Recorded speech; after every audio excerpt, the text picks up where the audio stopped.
Hi, Alma. How are you? I'm doing well. Hello, everybody. Nice to see you. Everybody say hi to Alma. Hi. We've got some on and off camera moments, but I'm going to invite us all to get on camera so everybody can see everybody's faces. So Alma, this is the middle school speakers camp from my organization, The Practice Space. And yeah, they are working on learning public speaking skills and making podcast segments this week. And part of our having guest speakers is for them to learn about how public speaking looks in different people's jobs and lives. And so they have prepared what they're going to ask you. So I'm going to let them kind of drive the rest of this interview. So I'm going to hand it off to Tia, who's going to open us up. Sounds good. This is exciting. Hello, my name is Tia. We are a middle school speakers camp. Our name is the Resourceful SEAL Squadron. We are very happy to be interviewing you today, and we hope you enjoy. Now, on to our question master, Ezekiel. Hi, I'm Ezekiel. I'll be serving as the question master for this session. And actually, I had just one question for you, or two questions, but that'll come later. How does public speaking fit into your job? Oh boy, it's the core of what I do. So, Diana, I'm not quite sure if they have a background on They did. I gave them a bio of you. Okay, perfect. So it's a little bit complicated, but I'll give you guys kind of the easy wraparound. I work for the NBA, the Charlotte Hornets. You can see right here. And what I do is I sell a lot. So I'm always having conversations with different decision makers at big companies.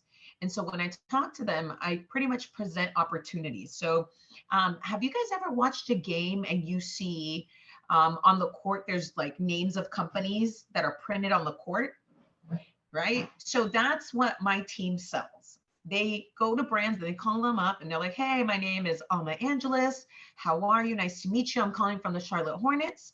We have this great opportunity to put your name of your company on the floor of the court. And the reason it's amazing is because you have all these fans watching it on TV. Are you interested? So I have to convince people that they should buy or give me their money for that opportunity. So my speaking and my storytelling and my tone and the way I deliver, and even you see it now, the way I use my hands, it's super important because I only have a short amount of time to convince them to do what I want to do. And that's to give me their money. Does that help? Does that make sense? Yeah. Charlotte as in Charlotte, North Carolina, right? Yep. Yeah, I had a layover in Charlotte one time, so I just kind of thought of that. Mikey, did you have a question? So I know, what exactly does a basketball vice president do? Yeah, so it depends, right? It really, there's, in my organization, there is 5 vice presidents. And each vice president is kind of like the captain of a certain department.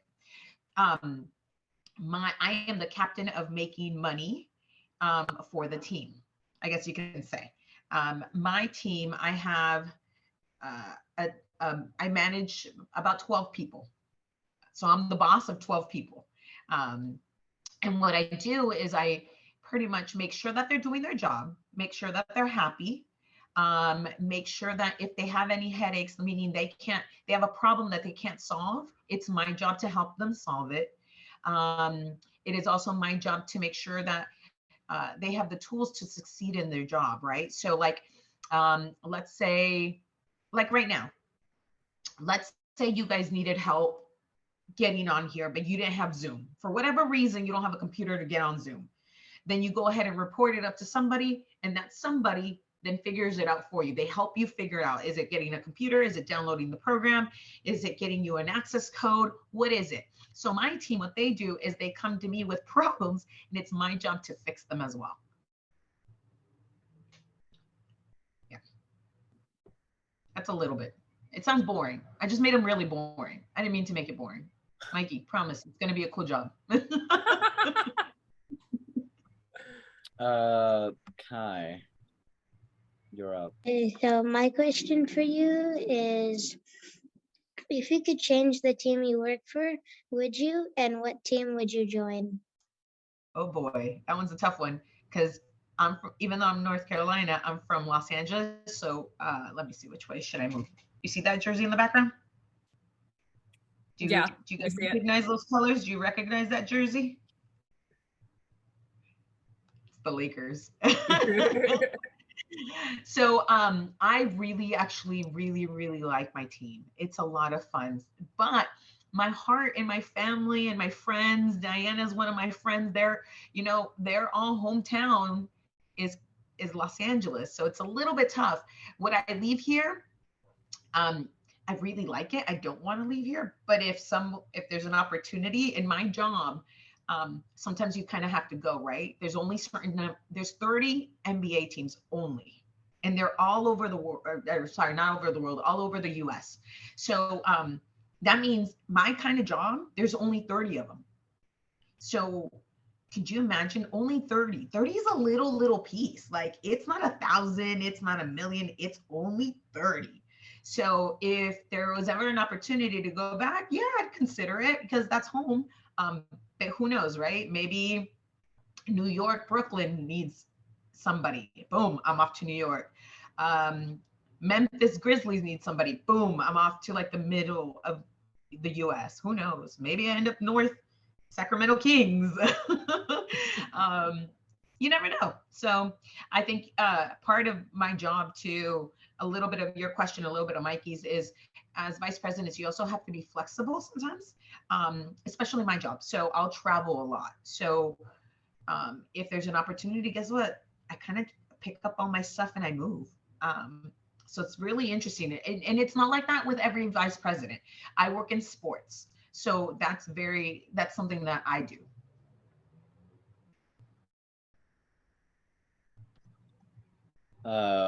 Josiah.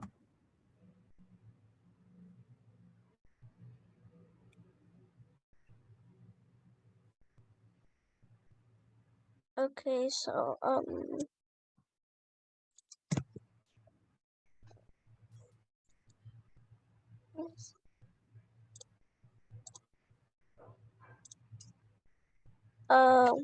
what made you want to start basketball? What made me start wanting to work in basketball? Yeah. Gotcha.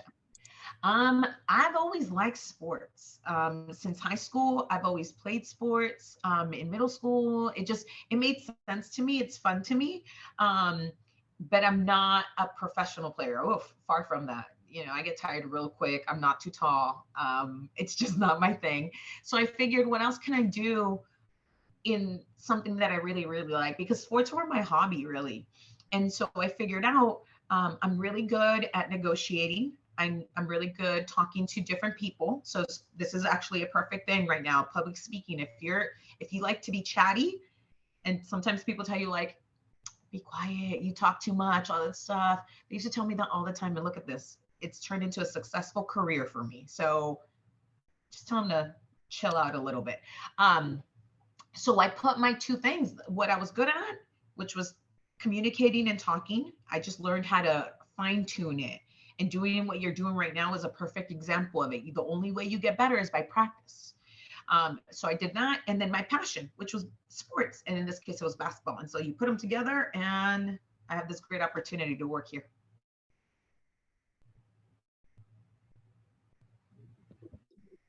Thank you.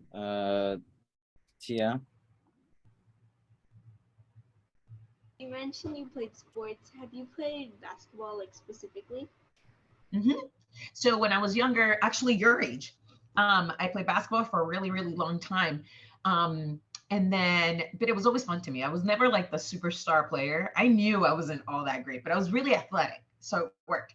Then in high school, one of our friends with Diana and I, I'm not quite sure if she shared that we were part of the same sorority, which is a whole other organization that really helped out.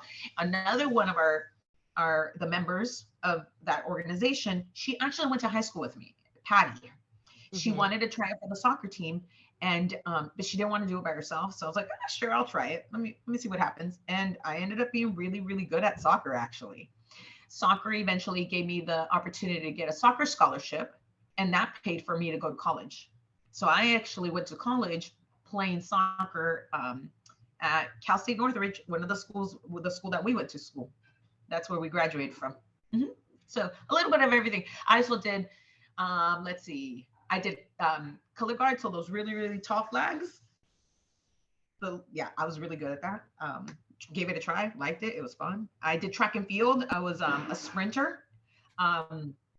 Because of sport, I also got injured. So I ended up messing up my knees. I had knee surgery, so I couldn't sprint anymore.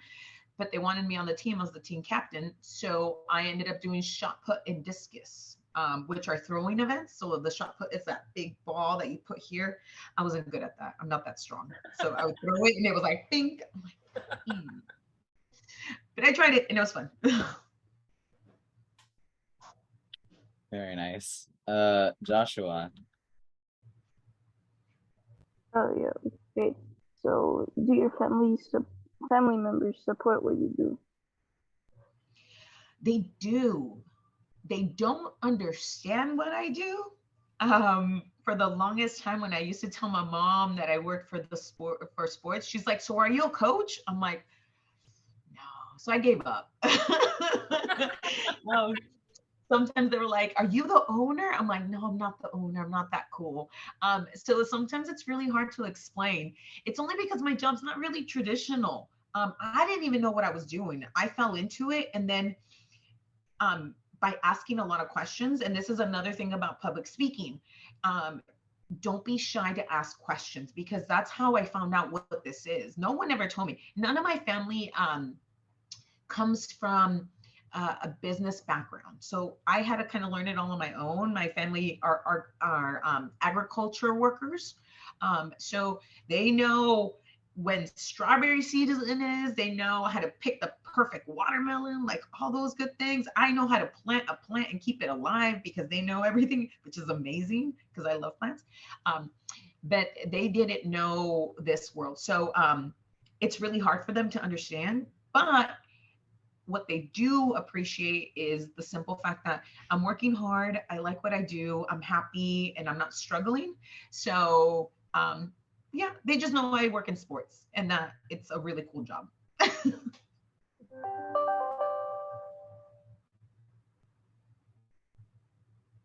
Solid. Next time I invite you out, well, because my school. Yeah, sorry. Connor. Is there another job you'd rather do? There is, and it has nothing to do with this. I am very, very organized. I love organization and I like efficiencies and I like everything working as it should. So have you guys been to, have you been to an airport? Have you traveled? Yeah. Okay. So, you know, when they call you to get on the plane, and they're like, now boarding zone 3, zone 4, and groups of people go in and they get in line and they go in on the plane and then you have to wait and there's another line. So all of that is organization at an airport, and it's called logistics. And it's making sure that, you know, someone actually, this is an actual job, which is crazy. So this is interesting, right?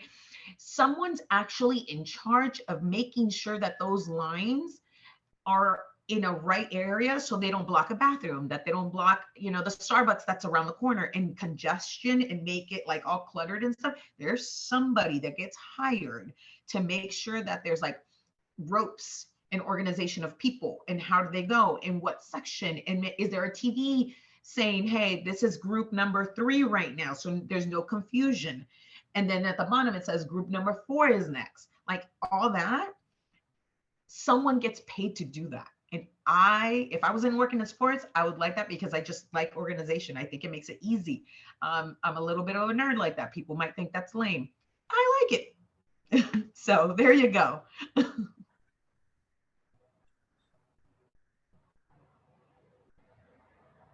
Yeah, so pretty much no excessive like conglomeration, right? So it's kind of, yeah. All right, I see. Actually, it's me next again. Hold on. Yeah, what sort of like issues or problems you have to deal with in your job? A Which I'm lot, sure there's plenty. Yeah. a lot. I'm trying to figure out how I explain this because it get really complicated. So, in my world, I work with brands. I say companies, but really they're brands. So Coca-Cola, and maybe I shouldn't say Coca-Cola. We don't have them, but like Red Bulls. I'm trying to think of like any other brands. So like Microsoft. drinks, attire. Yeah, Nike. Oh, Jordan. My boss is Michael Jordan. So Jordan is hit the shoes, that piece. I have to look at how the business is doing. Are they losing money? Are they making money? What's the health of their like, are they selling a lot of shoes, or are people not buying shoes right now because they don't have money? Perfect example, COVID. You guys are familiar with all of this. Unfortunately, a lot of people lost their jobs. It was just, it's a world pandemic, right? Well, because of that, then I have to pay attention, because then I have to look at my job and like, if they don't have money to pay their staff, that means they're not going to have money to put their logo on my basketball court. Like, it's just not going to happen. It doesn't make sense, right? So then that's one of my problems. Then I have to realize, oh my gosh, I'm not going to make the money that I need, that I promised my bosses that I'm going to make in the year, because they're pulling back. So I have to figure out how we're going to make money when I might be losing money. And then back to communication. I have to figure out all the details, because I have to write it down, and I have to tell my bosses the bad news in a way that they won't freak out and run. So back to the communication, clear communication. How do I write it? How do I not run in circles? Just give them the details, give them exactly what they want, and then figure out how we move forward. So a lot of my job is problem solving, and reporting up to people. Thank you. I'll pass it on to our conclusion now.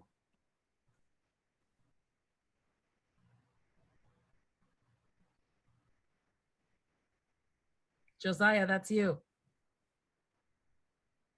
Oh, thank you for coming, and would you like to take a picture? Of course. Awesome. You know what? Yeah, everybody, let's get camera ready. Get your cameras on. And somebody better share this for me. Yes. Okay, ready. 1, 2, 3, big smiles. 1, 2, 3. All right. Very good job. Alma, do you have any questions for the group? Yeah, actually. I know you're really, really young, and everything can change, which is perfectly fine, because I have actually, my degree in college is exercise physiology. So it's a sports doctor, like and I'm not a doctor by no means, but I was going there, and look at me, now I'm doing business. So I'm curious if you guys can give me really fast, because I know we only have 10 minutes, right? I want to know each one, if there's something that you're interested in doing later on in the future. By no means like as a job, but like by no means do you have to stay there. I'm just curious to see, where your head's at right now. Cool. I'll just call out names, and then y'all can answer for Alma. So let's start with Joshua. I guess,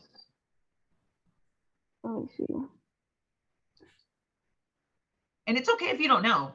Trust me, I didn't know for a long time. I don't really know. Yeah. That's okay. This is why you're doing these things, right? And meeting people, because maybe one of these positions might make sense, and you're like, wait a minute, I want to know more about that. All right, over to Mikey. Like as a future job, I think I've wanted to be like an architect for a really long time. So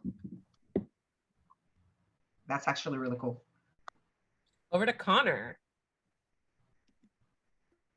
Maybe a lawyer.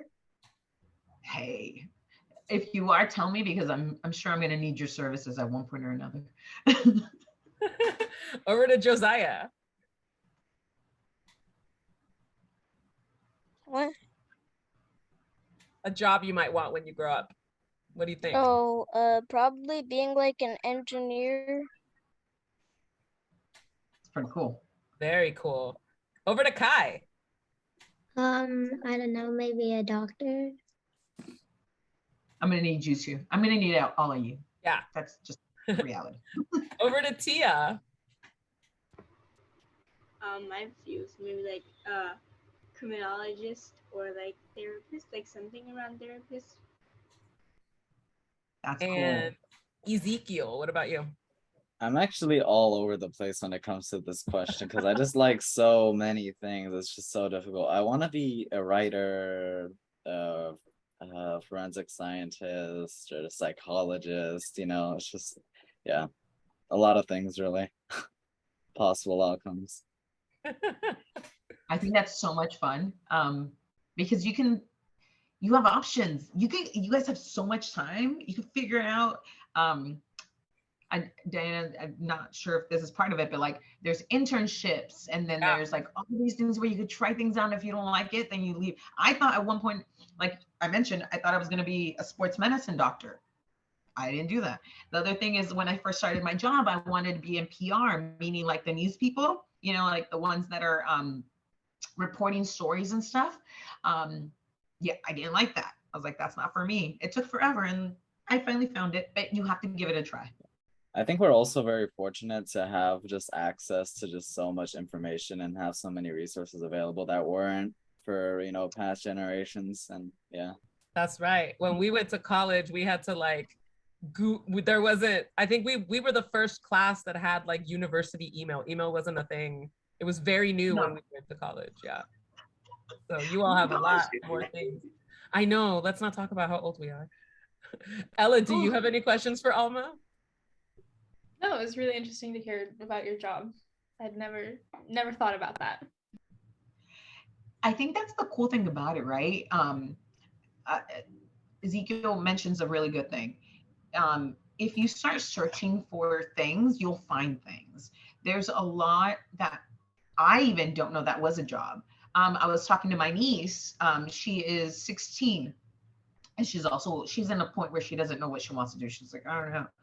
And then I was telling her that, but she said something on party planning. And I'm like, do you know that there's people that plan events within my company? She goes, what do you mean? I'm like, whenever we do company picnics or, you know, with my people, all these brands that buy into us, I put together a yearly trip. We go somewhere. Someone gets hired to just put that together. Find flights, book hotels, coordinate dinners, all that stuff. There's somebody that actually gets paid for that. And she was like, wait, what? And I was like, yeah, you can make money off of that. She was like, mind blown. So there's so much to do. Just explore, check out website. And it's funny, but I'm much older than you guys, but I learned so much and experience from TikTok, like watching videos and what people do. If you search it, you're like, that's a job? Like what? It's pretty cool. Pretty fascinating. I would agree. I want to be Alma when I grow up. It's not that cool. I have fun, but it's not that cool. Alma, thank you so much for coming to talk to this lovely group. They are going to be, just so you know what they're doing for the rest of this week. This is a 1-week camp. They're learning basic public speaking skills, and they're all going to be creating podcast segments by the end of this week on a topic that they care about. And so we will be sharing with you what this group makes. So you could take a listen and hear some of the voices of the next generation. That's actually really interesting. One thing I will tell you about a helpful thing that's always helped me is think of your audience as you go ahead and present to what you're going to say in the messaging. Who are you talking to? Who are you going to go ahead and speak to? Like right now, I could have easily come on here and started using big words that are specific to the industry because I would be talking to you as an adult that has experience. But I realize that you guys are younger and you're learning and you don't know what I do. So I have to change my words so that way you're not bored here or looking at me sideways like, what is this woman talking about? Like, I don't get it.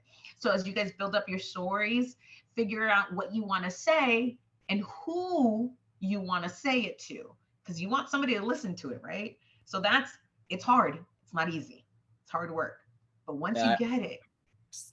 I really wanted to like point out how great you were at like articulating yourself on these things, you know. I feel like you really presented it and you really brought out the point.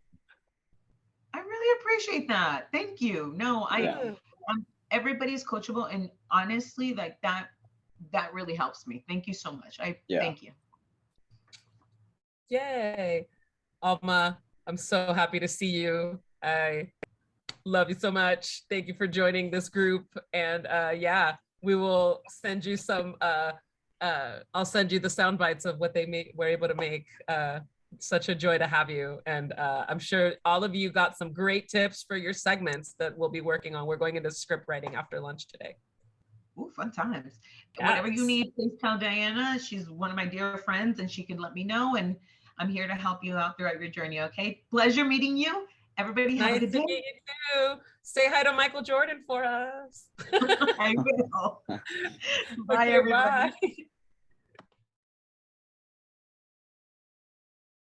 But welcome to the middle school speakers camp for summer 2022. Thank you so much for agreeing to come talk to our students. They have named themselves the Resourceful SEAL Squadron. And I will let them take over for all of their questions. Tia.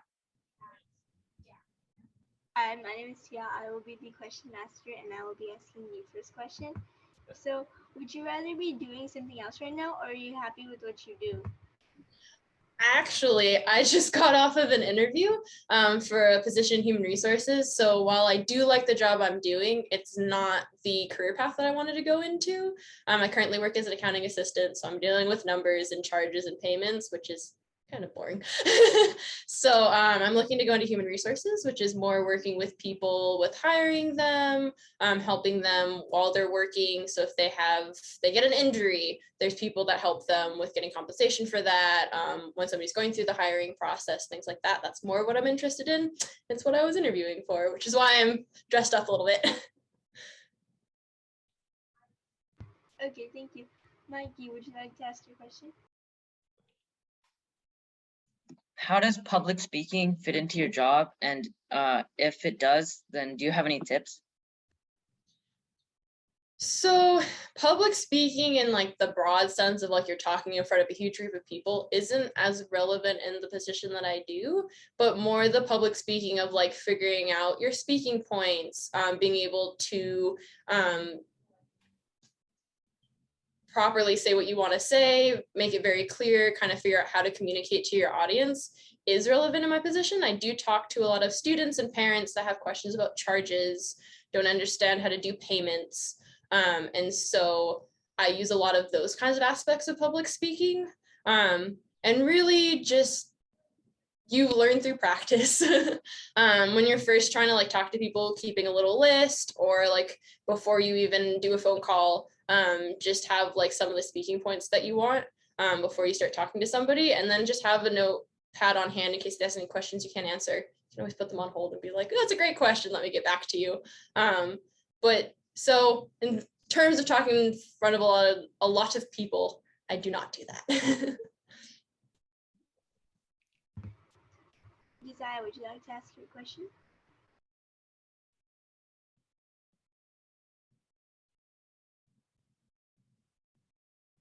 Sure. Okay, so what is the favorite part of your job? I think I have two favorite parts of my job. The first one is all the people that I work with. They're really welcoming, really friendly people. They're always there if you have a question, or if you just want to chat or complain about how this one student didn't understand this thing and you talk to them for 30 minutes, they're there for you to talk to. Or if you have a question about something, they're always there. And the other one is just getting to talk with people, kind of figure out how to help them, figure out how to communicate with them. There's kind of a challenge sometimes. We have some international students, so like trying to figure out how to explain it in terms that they would understand, or I know some people I talk to, I just don't understand them through their accent. So it's trying to figure out what are ways I can either hear them better, is there a better way to communicate with them? But just getting to talk to people and then getting to connect with my coworkers. Ezekiel, would you like to ask a question? Yeah. Do you have like, are you like really good in Dungeons and Dragons since you've been playing it for like such a long time? I am still learning. I always have some questions about rules and what do I roll for attacks and how do I add these stats to all of this. So I am not at a mastery level yet, but I'm getting there. I see. Well, that's fun. Kai, would you like to ask a question? Yeah, sure. So, do you like working as an accounting assistant? Yeah, I do like working as accounting assistant just because you get to see the difference that you can make for students.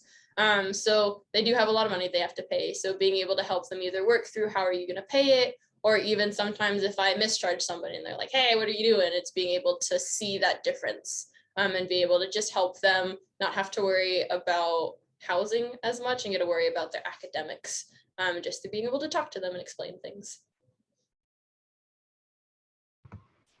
Hannah, would you like to ask your question?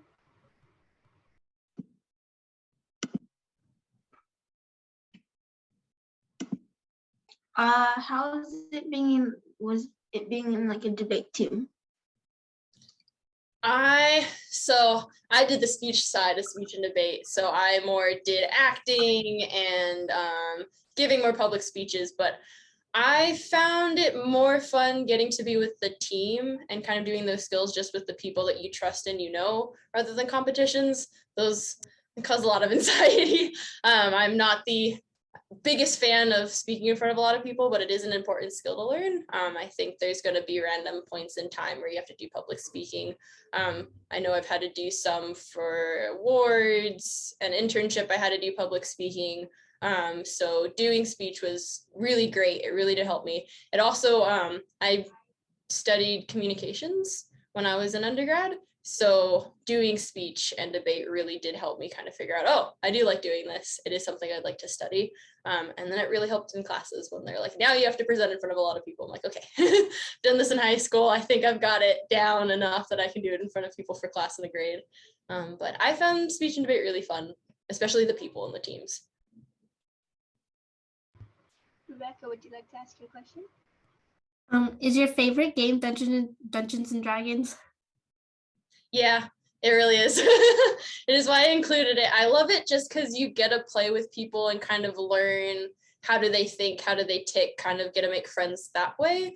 And you also get to be like a different version of yourself even. I know a lot of people are like, you're such an angel, Lindsay, and you're so nice. And I get to bring out my more like aggressive, brutal side just through that. But just have fun and get to be goofy too, because some of the things we've done in Dungeons and Dragons is quite hilarious. I haven't done it specifically, but a friend of mine was doing a Star Wars module and had a Wookiee birthday cake delivery service.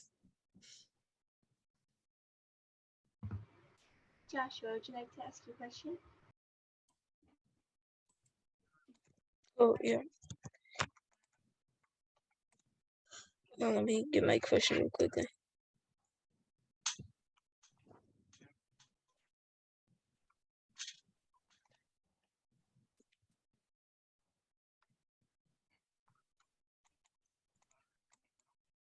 Oh, okay. So, how would you describe your job? How I would describe my job that I do currently. So as an accounting assistant 3, I'm in charge of student charges and payments. So I'm the one who kind of, some people provide me some of the charge amounts and some I have to figure out myself. So there's set prices for housing, set prices for meal plans that students have, set prices for like damage charges. So if you created a hole in a wall, this is how much we would charge you. But there's other bits where if somebody cancels housing because they had a family emergency and they needed to leave, well, now I have to figure out how much do we charge up until the date they left. So it's figuring out those calculations. It's a lot of math. And then also explaining the processes too. There's a lot of students that sometimes don't know what the deadlines are. They don't know how to pay the charges that they have. They can't pay them all at once. And so they need help being able to spread out how much they pay over a set amount of time. So I talk to students all about those kind of things as well. So, hey, we have this thing called a payment plan. So it splits your payment into 3 sections. These are the due dates. This is how we can help you. And also just directing them. There's some people who ask me a question about like parking. I don't know, I do housing, so it's directing them to where they need to go. So a lot of customer service and a lot of math. Josiah, would you like to ask your second question? Oh, yeah. We are recording our podcast soon. Do you have any advice? For podcasts, my advice would just be to make sure you have your main talking points down, just so you have a direction that you want to go in towards. I've done it where I've recorded something and just decided to go off the top of my head and then had to record it like 5 or 6 times because then I realized, oh, this is really long. I need to make it shorter. So just having kind of a direction. And make sure you're in kind of a quieter place when you're recording. It'll make it easier just to hear you and have people focus on you rather than if a car comes by or an ambulance or maybe your dog is barking in the background, they'll focus on that instead of you. So just in a quiet place will make them focus more on the story that you're telling. I think that's about it. Otherwise, you guys will do great. Yeah. I'll now pass it on to our closer, Kai. So thank you for letting us interview you, and could we have a picture of you? Yeah, absolutely. This has been so much fun. I'd love to have a picture. Yes. All right, everybody, let's get your cameras on if you want to be in the picture. And big smiles. I'm going to do 3 takes. Ready? 1, 2, and 3. Smile. 1, 2, 3. Smile. All right. Lindsay, do you have any questions for our group? Ooh, do I have any questions? How are you guys enjoying the summer camp so far?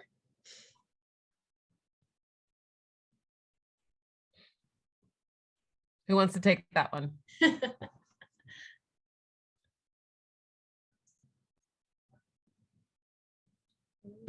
It's very, I mean, we learn a lot, obviously, and we have such great, you know, mentors to kind of teach us about this stuff as well. So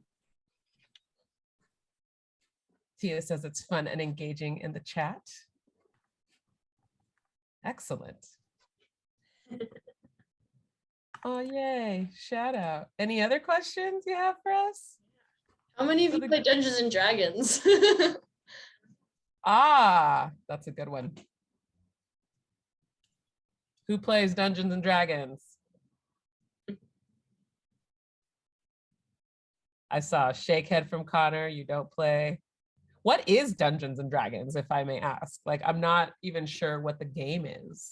So Dungeons and Dragons is kind of, it's a role-playing tabletop game in the simplest terms, but basically you have your dungeon master who runs the game and they're telling a story, and then you embody a character within that story and you get to make decisions and you create the story together.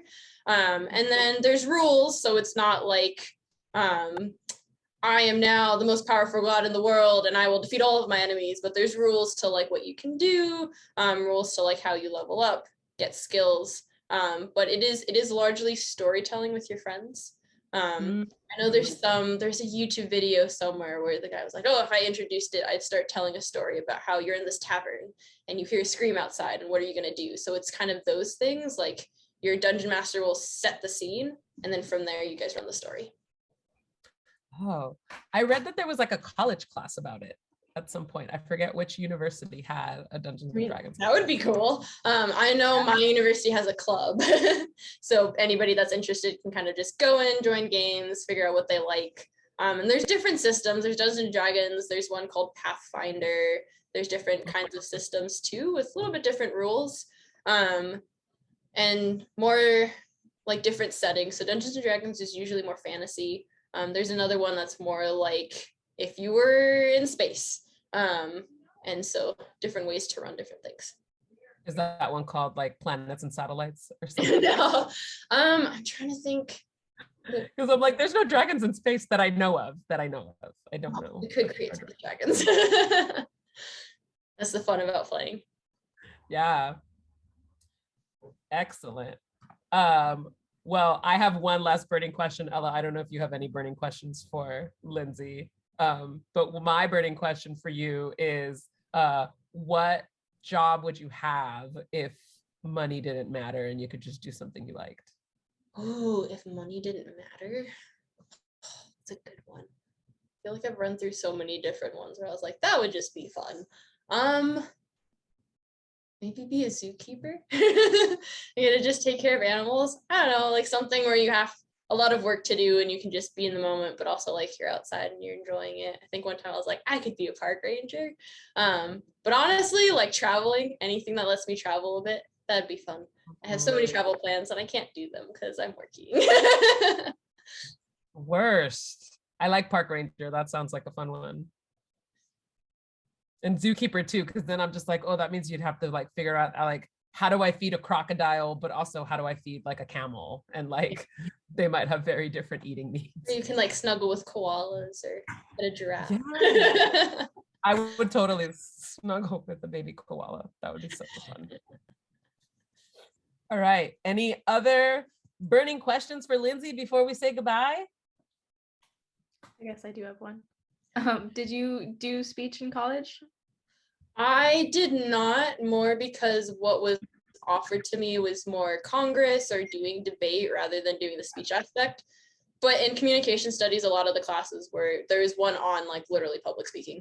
And then another one on like, how do you do presentations for work? And then just like, how do you run small group conversations? So my major had me do a lot of kind of more speech aspects, but in terms of what the college offered, there's more debate than speech. Fair enough. All right. Lindsay, thank you so much for joining us. Yeah, this is so much fun. Yes. Yeah. Becky, do you want to ask your question now? Sure, okay. Does your job vary between companies? Like, how was it working at a past company like the NFL or Beachbody? My job is essentially the same everywhere that I've gone. So I work with a lot of technology developers, and their jobs change a little bit depending on the company that they work at and the kind of technology that they're doing. But at the end of the day, no matter where I go, my job is just always to keep track of a project, keep track of how much money we're spending, and report up to my superiors. And then if I see problems, try to solve them. So I'm lucky that in my world, I can use my skills at pretty much any company, and it'll almost always be exactly the same thing. Ezekiel, do you want to ask your question now? Yeah. So what, like, from what I've gathered, your job has a very large like chain of command, I'm assuming, right? So what exactly does like your project management like entail, or like what exactly does it consist of? So as a project manager, I work with different groups of people, all aimed at getting the same project done, right? So our executives and our product managers will decide what they want the project to be. So if we're working on an app, for example, and my team specifically works with the video player. So like, let's say I worked for Netflix, for example, and my job is to manage the video player. And somebody somewhere decided, I want Netflix app to automatically put the person into the next show. We don't want them to click play. We want them to automatically go into episode 2 of Stranger Things after they watch episode 1. Somebody had to come up with that, right? After somebody comes up with that, then they talk to, at a very, very high level, to me, to the engineer manager, and to the people that are in charge of the teams. And they say, we want to do this. How are we going to do this? Who all is required to do this? So my job kicks in once we start to figure out the who and the what. So once we figure out the who and the what, I have to go get people together in the same room so they can identify the how. And once the how comes together, it is my job to put it all on the list. and I say step A has to happen before step B and step C and then step D. But in order for steps D and C to be possible, this completely different team has to accomplish their A and B.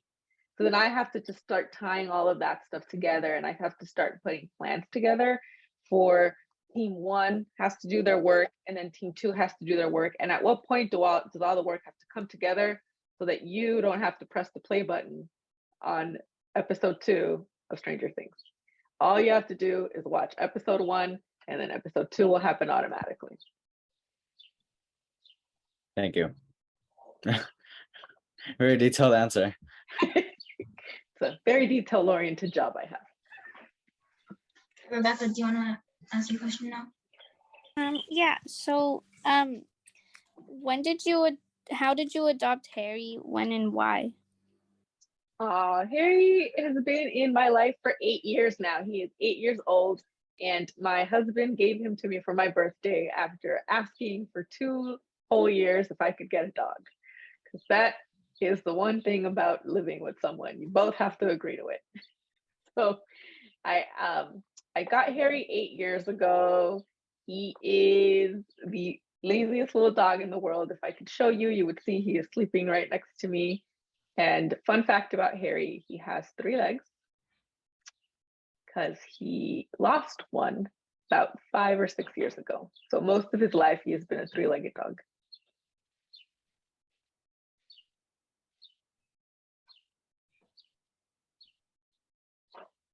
And he heard his name, so now he's looking at me. Tia, do you want to ask a question now? What do you do in your free time? I play with Harry, or actually nap with Harry. But I also love to read. So I read at least 1 or 2 books per week. And then I also like to crochet. And that's pretty much it. If I'm not working and I'm not cuddling with Harry or hanging out with my friends, you'll probably find me reading.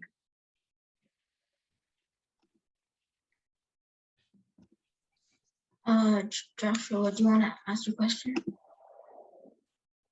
Oh yeah.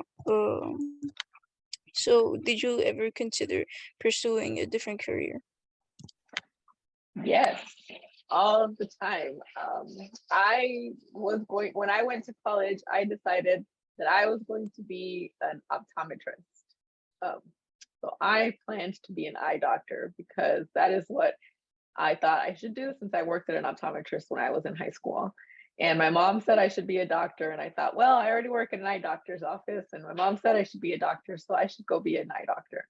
And then for a little while, I was going to be a lawyer. And then for a little while, I was going to be an astronaut. These are all things I seriously considered doing when I was in my 20s. And what ended up happening is I got a job out of high school, and I just accidentally landed at a technology job, and someone asked if I wanted to be a project manager, and I said sure, and here I am 12 years later.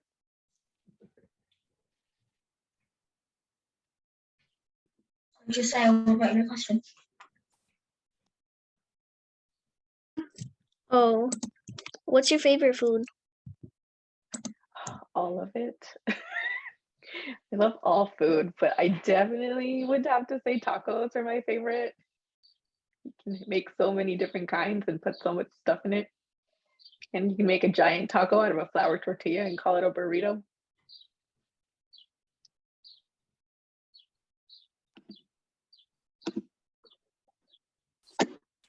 Tia, do you want me to ask your second question? Yeah, I mean, as we're all kids, I was wondering if you had any advice for school. Yes, do your homework. The biggest shock to me when I went to college was that the teachers and the professors don't make you do your homework, but they also don't tell you that doing your homework is studying. So when I got to my very first exam ever, I realized that I didn't know any of the answers because I didn't do any of my homework, and therefore I didn't do any studying. So the teachers will assign you homework and you'll think it's homework, but what you're really doing is studying your assignment.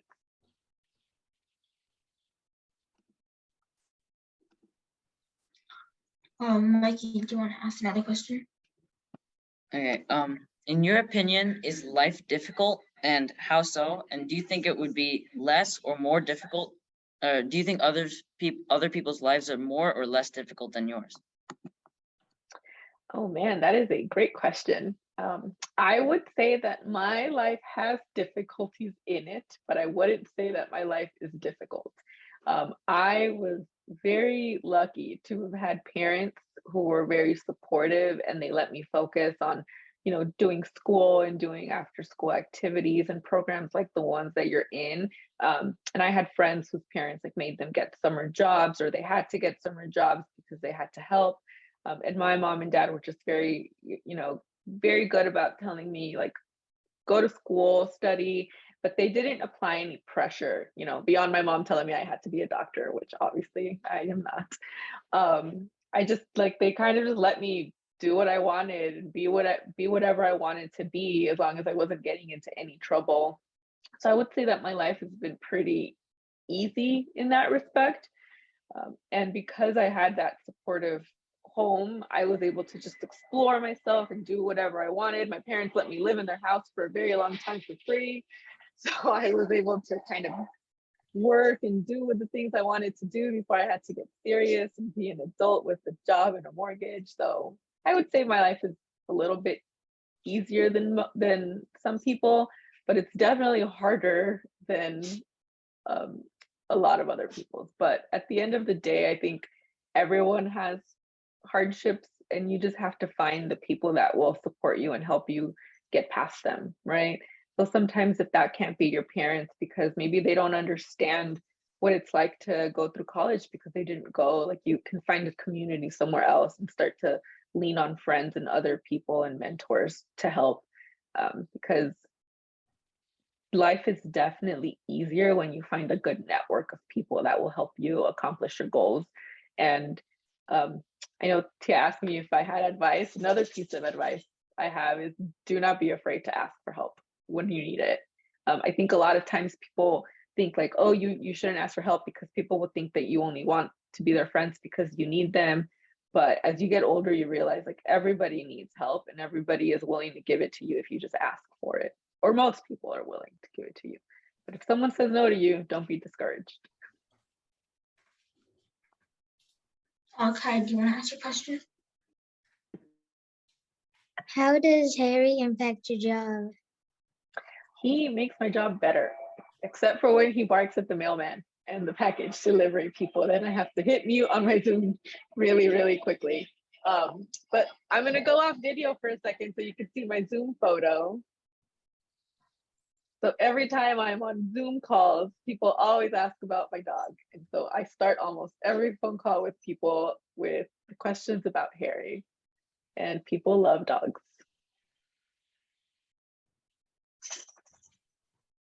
See, right now he's impacting my job because he wants me to let him outside of the room. So he is staring at me and barking quietly. So for our last question, I'll be asking it. What is your favorite book and why? Oh, I don't have a favorite book, but I do have a favorite genre. And my favorite genre is historical fiction, because history is a little bit boring. I mean, it's not boring because a lot of really cool stuff happened, but reading a history book is a little bit boring. So I like reading books that people write where they just make up a character that went through a historical event. So then at the same time, it's entertaining, but I also get to learn about something that happened in history that I wouldn't have learned otherwise, like things about like World War II or even World War I, or how there were so many women spies in the wars, but no one ever talks about them,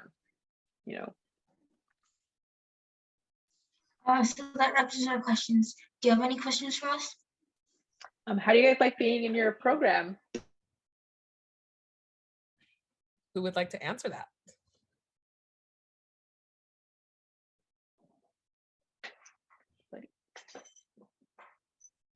Guess everybody loves it, huh? Diana and Ella are both the backbone of this entire thing.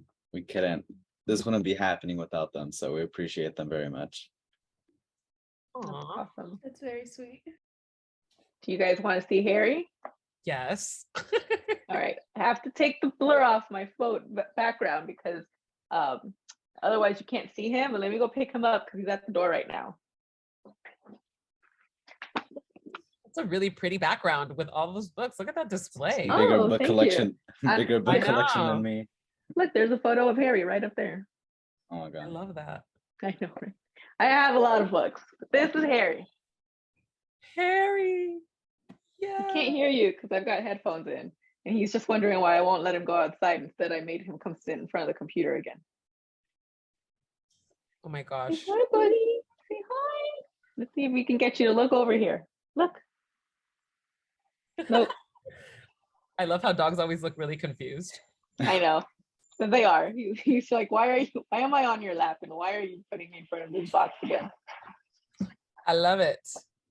Because I just want to go potty outside. Rebecca, your hand is up. What type of dog is Harry? He is a Shih Tzu mix. We're not really sure what he's mixed with, but his mom was a Shih Tzu. But he is basically just an adorable dog. I guess I'll be handing it off to. Well, thank you for letting us interview today. We had a good time. I hope you had a good time too. And could we take a photo with you? Sure. Can Harry be in the photo? Oh, Harry could definitely be in the photo, but he probably won't cooperate. All right, I'm gonna take 3 pictures. So everybody smile big. 1, 2, 3. Oh wait, yeah, get off camera if you want to. And 1, 2, 3. And one more. 1, 2, 3. Yay! Harry, did you smile? Harry totally smiled. Oh, Liz, thank you so much for coming to talk to our campers today. We really appreciate it. Liz and I have been friends for many, many years. We met in our very early 20s. Yes, in college. Yes. So she has lots of fun, embarrassing stories about me, which none of you asked. So that's good. Ella, do you have any questions for Liz before we close out? I don't think so. I guess my one question, no, you answered it. Never mind. It was about books. I've got lots of them. Yes. Love it. Love it. All right. Well, thank you so much. And yeah, we will let you get back to your day and really appreciate you. Oh, Ezekiel, you have your hand up. Are you familiar with Agatha Christie by any chance? I am familiar with Agatha Christie. Is that your favorite author? I'd say for murder mystery, yeah. Especially Hercule Poirot. I really like Hercule Poirot, the detective. Amazing, yeah. Nice. Yeah, I'm definitely into like mystery thrillers. Not like horror books, but I love mystery and thrillers. So Ruth Ware is another good one if you like mystery. Ruth Ware? Mm-hmm. Like where, like W-A-R-E. Oh. W-A-R-E. I was about to say, like, that would be a cool name. And then if she decided to like put a question mark at the end of her name, then everybody would always be like, Ruth Ware. Where? All right. What are you doing after this, Liz? Oh, just a meeting with my 7 different teams to find out what the statuses of their projects are so we can so we can give bad news to our bosses. That's another thing. That's another thing you do as project managers. You deliver a lot of bad news. And so public speaking helps with that. Good to know. Is there anything you do when you have to deliver bad news? Like, how do you make it softer? I don't rip the Band-Aid. The advice about giving bad news in work is if you keep people updated the whole way through, the bad news isn't a surprise. It's a problem when you kept it to yourself and now all of a sudden you have this terrible news to give and you give it and then people are shocked. But if you've been telling the bosses every week, like this is slipping, this isn't getting done, we're running into these problems, or this is a problem, then at the end when you have to say this is not going to get done on time, it's not a surprise. So that's how giving bad news is easier when they're expecting it. Very good to know. Yes. Excellent. Okay, so Ezekiel, could you ask your question? Yeah. Have you ever done hip hop? Yes. My introduction to poetry was hip hop. Yeah, I could see. I listened to a lot of lyrical rappers that incorporated a lot of poetic devices and poetic elements into their stories, into their raps and stuff. So people like Nas or Tupac or Kendrick now, I guess, right? Yeah. But like the folks that I'm mentioning, like the Rakims and stuff, were like the Kendricks and the J. Coles of their time. So like, yeah, like those folks kind of let me know what simile and metaphor was. And then when I was in school and struggling to understand, like writing and, stuttering very badly. Yeah, I guess. Yeah. I never thought that like Shakespeare and Edgar Allan Poe and Emily Dickinson could ever have anything to do with my life or anything relevant to me. So when I'd go to school and I'd hear poetry, I'm like, these are old dead people that nobody cares about, nobody can relate to. But then I'd go home and I'd listen to poetry via like jazz music or rap music or rock music or blues and stuff, and it kind of, there was a conflict, and I didn't understand that like poetry was not just the dead figures in the textbook, but all of the culture that I was immersed in. And it once I realized that, it was like, yo, like this hip hop thing and this poetry thing are not really unrelated. They're actually brothers, they're sisters, they're cousins, they're they're just one side of a coin. Yeah, because they seem very synonymous to me, so I understand now. For sure. And I gotta go back into my catalog to see if I have anything that's safe for work to perform, but I can show y'all a sample of my poetry that kind of combines hip hop and poetry. That'd be really nice. Okay, Josiah, could you ask your question?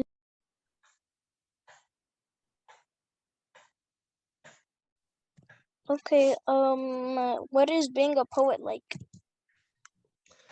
Being a poet, it's really interesting. That's a great question. So being a poet means that, for at least, once or twice a week, you get to do something that you love for a living. So being a poet means that like you get to talk about your pain and your, like your triumphs over tragedies and stuff like that. But being a poet also isn't a very, monetarily valuable job. Like being a poet means that you do something that you love for a living and it sustains your soul, but it doesn't always, keep a roof over your head or food in your belly. So being a poet means that like, in order to do what you love, you also have to do something sometimes that you don't love as much. Like I know a lot of poets that get jobs as like in the service industry, in the restaurant, or as a bartender. I know poets that also teach in addition to doing poetry. Any kind of artist, whether it be a poet, a musician, a singer, a dancer, a comedian, when you're just starting out and when you are establishing yourself, you're going to, give everything you got to the art form that you really love, but you're also going to have to do things that you don't love as much and figure out ways to make money to help sustain you enough to be able to do what you love. So I don't want to like give y'all I don't want to sell you a dream that being a poet is perfect and it's this magical thing, because it is. But there's also the reality of like, you have to be willing to do something that you don't love as much, to give you the opportunity to do what it is that you want to do.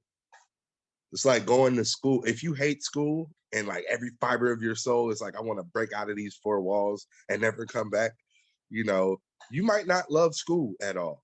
But the things that you learn there are going to help you as you move onward and upward in life. You're going to learn skills that are going to help you. You're going to meet people and learn how to network and make friends and stuff that are going to help you. So doing something that you absolutely hate It's gonna eventually help you do something that you love, even if it's school. Okay, so Tia, could you ask a question? Okay. Why do you write poetry? Like, what inspired you to write poetry? All right. I don't want to get anybody in trouble by mentioning this name, but there was a rapper by the name of Tupac Shakur growing up that like was my inspiration to do like poetry and rap. And I thought it was kind of cool that he was like one of the first rappers I ever saw that openly did both. Like I never heard of a rapper with a poetry book until Tupac came out with one. Like I thought that was pretty dope. Um, and the way he talked about his struggles, you know, having grown up, you know, in a family that was heavily into the Black Panther Party and heavily into the civil rights movement, and you know, like also having grown up in poverty and dealing with family members who were hooked on drugs and things like that, like just him overcoming all of that pain and all of that terrible things that happened to him, you know, and becoming as successful as he did, and not, you know, like a lot of rappers of the time were talking about like hurting other people and bragging about all the things that they had or all the things that they do. And while he did some of that, a lot of his stuff was him talking about what really goes on in these neighborhoods that people are scared to, like, you know, scared to be from or go to. You know, he talked about like real struggles that my family and so many other families in Richmond and Oakland and Chicago and Compton and so many other really bad neighborhoods, like we finally had a champion. We finally had somebody that had been through the fire that we went through and made it out. So seeing that, seeing him fight poverty, fight, you know, family members having drug addiction, him fighting the US government, you know, like killing off a lot of the Black Panther Party and stuff like that, and still, you know, and still fighting and not quitting, like that very much so inspired me to like, hey, maybe I could do that. Maybe if I talk about my problems, it'll help me feel better, but it'll also help other people feel better that's going through what I'm going through. And, you know, like once I started writing, it was hard to stop after that. Okay, Joshua, could you ask a question? Yeah, okay. So, how does public speaking fit into your life? Okay. To anybody that has ever been at a funeral, you know that like most of the people there would rather be the dead person in the box than the one giving the eulogy or speaking in front of everybody at the funeral. So believe it or not, even though public speaking is a large part of what I do now, it used to terrify me when I was your age. Like I used to literally like run behind people and start crying at the thought of, you know, even having to talk in front of people. Like I used to get really bad nightmares about that kind of stuff, mainly because I used to stutter. I didn't have a whole lot of confidence. I used to, you know, yeah, I used to be like really shy, just speaking to one person, let alone a lot. But as I got older, I realized that the ones that were comfortable being themselves or speaking in front of others, um, oftentimes, like if you can advocate for yourself, it's like a cheat code. You know, if you can ask the right questions, you can prevent yourself from making mistakes. You know, um, like you can learn from other people's mistakes and things like that. So like stepping outside of my shell, you know, learning how to become less of an introvert and like learn how to become a little bit more extroverted, learning how to like speak up for myself, what I need and want, you know, learn how to like be comfortable expressing myself in front of others was hugely important. So whenever I go out for a job interview, because I have public speaking skills, I have the advantage over the person that like if they get the same job that I'm going out for, they're going to shut down and do everything they can to avoid a social interaction with other people. Whereas me, as someone that, you know, can be comfortable, you know, around multiple people or speaking in front of other people, I don't have that same disadvantage. So having public speaking skills is very, very important, because there will be times that your parents cannot advocate for you, where your parents cannot defend you or stick up for you. When you get older, there will be times where people that you trust or institutions that you trust are going to prove to not be as trustworthy as you thought they would be. And you have to have your own back. You have to speak up for yourself. You have to defend yourself. And learning to calm the nervousness and the butterflies and the fears just long enough to, speak up for yourself, or, feel comfortable speaking out or speaking publicly, it'll open up a whole new world to you. Because if you learn to use these skills, it'll help you when you're giving presentations in class, like I said, in job interviews. You're going to be able to answer questions more naturally, because you're not going to be as nervous or not as much in your head. These are very important skills. But for those of you that fear that you will never feel comfortable speaking in front of other people, know that I was once you. And I used to cry at night at the thought of having to be in front of people. I wanted to be a musician, but I never wanted to actually play music in front of people because I was so afraid. I thought they all would think I was terrible and stuff like that. But the only obstacle to you feeling comfortable speaking publicly is going to be yourself. Don't let nobody, psych you out. Don't let nobody think that because you're not comfortable public speaking right now, or you're not as comfortable speaking publicly right now, that's always going to be the case.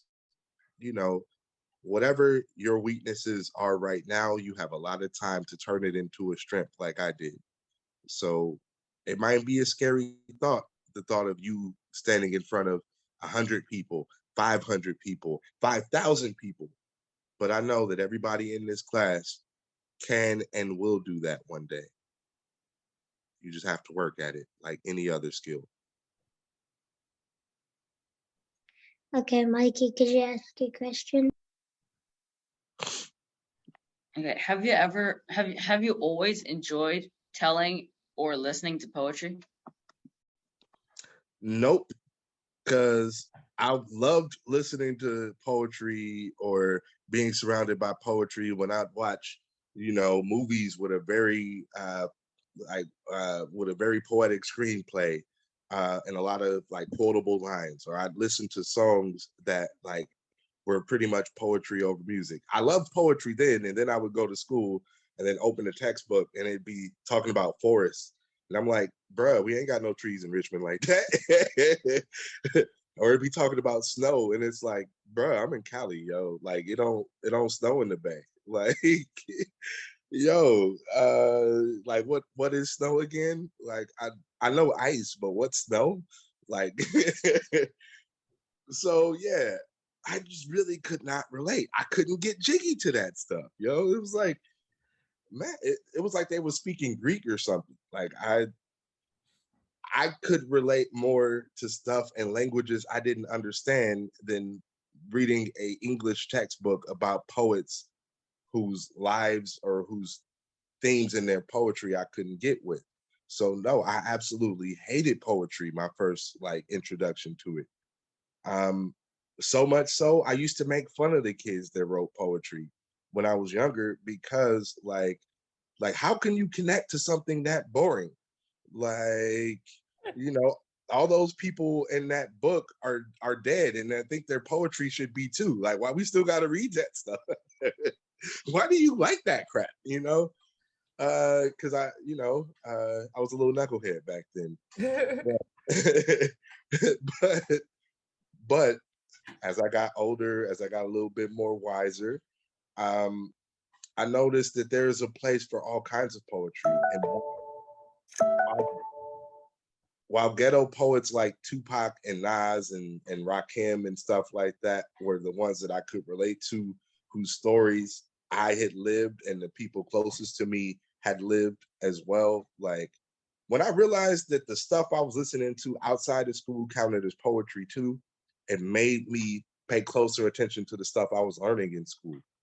So when they started using Emily Dickinson and Walt Whitman and Lord Byron and all of these old dead people that I didn't care about to teach me onomatopoeia and metaphors, simile, anaphora, and all these literary devices, I was like, yo, screw all these old dead guys. I'm going to learn all of these concepts and the stuff that I actually care about. And then that's what made poetry real to me. That's what made it interesting. It was like, wait, you mean to tell me that iambic pentameter isn't calculus? It's something Tupac uses in almost all of his songs? What? It was, just going down the line of all these literary devices that I knew about from home, but couldn't connect at school. But when I finally made that connection, it was great. And now I can appreciate all that old, dead, boring stuff that I didn't like growing up because I was able to like connect it to something that I did relate to. Okay, Connor, could you ask your question? Was there something else you wanted to pursue before poetry? Yes. As a matter of fact, I was planning to be the greatest drummer and frontman and the greatest band of all time. Like when I was y'all age, I was like, yo, like I want to learn everything I can about drumming. I couldn't afford a drum set. I couldn't afford drum lessons. So like my auntie used to braid this guy who's a professional musician's hair. And, like as a favor, she had him teach me, how to play the drums at his church, like to pay her back. And that, I thought that was going to be my ticket to success. I was going to be the Black Phil Collins, like a drummer and lead singer all in one. But yeah, that didn't end up working out. Like as soon as I found poetry and like how much I can, thrive in doing poetry, it was like, okay, I'm gonna put this drumming thing on the back burner. But yeah, when I was growing up, I wanted to be a police officer. I saw people close to me get beat up by the police, and I was like, now I want to be a lawyer. Then I realized lawyers have to do homework for a living. I was like, okay, let me be a drummer. I want to be a musician.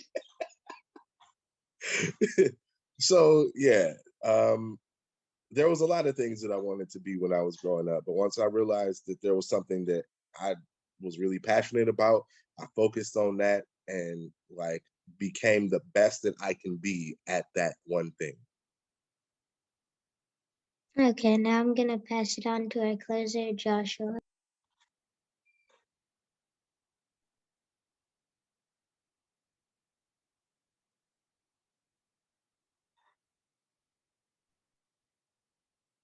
Joshua, are you there? Oh yeah, my Wi-Fi's kind of cutting out, so okay. So thank you for your time. Thank you for having for me. you being here, and so we're gonna ask you if you can take your photo with you. I really appreciate y'all having me. Y'all all have asked amazing questions. Are there any other questions?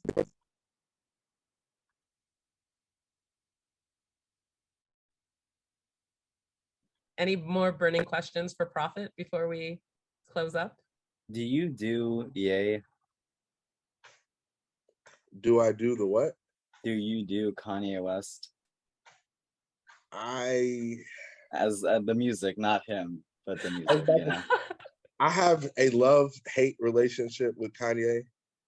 Love because when I was like literally, I used to walk to my middle school bumping his first album.